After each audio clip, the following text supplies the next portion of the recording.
I had a pretty depressing thought about Rosalynn.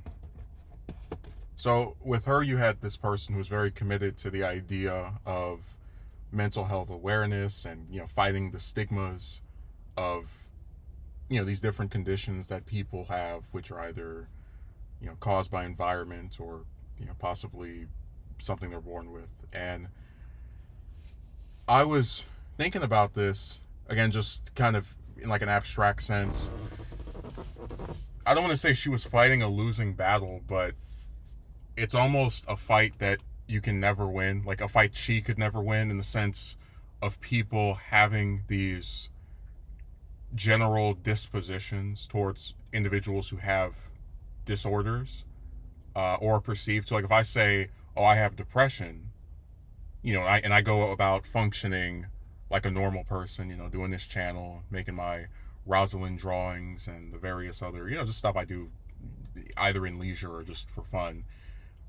You'll have people who will hear, oh, you have depression, there must be something wrong with you. And that's why they start to kind of push you into this idea of, hey, why don't you talk to a therapist? And I always try to explain to them, there's no person sitting in a damn folding chair who's going to be able to convince me that the things I am upset over are something that will go away or can be cured.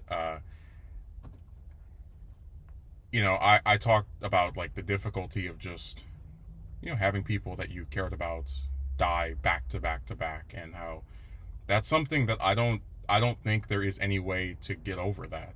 There are things you can do, obviously, to not feel as bad, right? And I think with the passage of time, it's not as raw of a wound, but it's still something where, for me, when people start trying to claim it gets better, or if you just talk to this person or take this, it really feels condescending.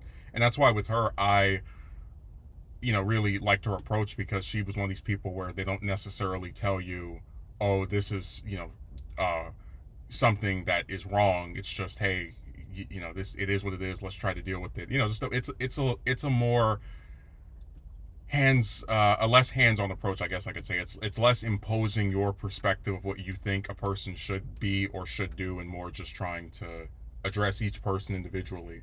But it's sad to know that someone like her, who, was had no reason to be so concerned with people with mental issues, would not get the credit and acclamation that I think she deserved and deserves, even after her passing.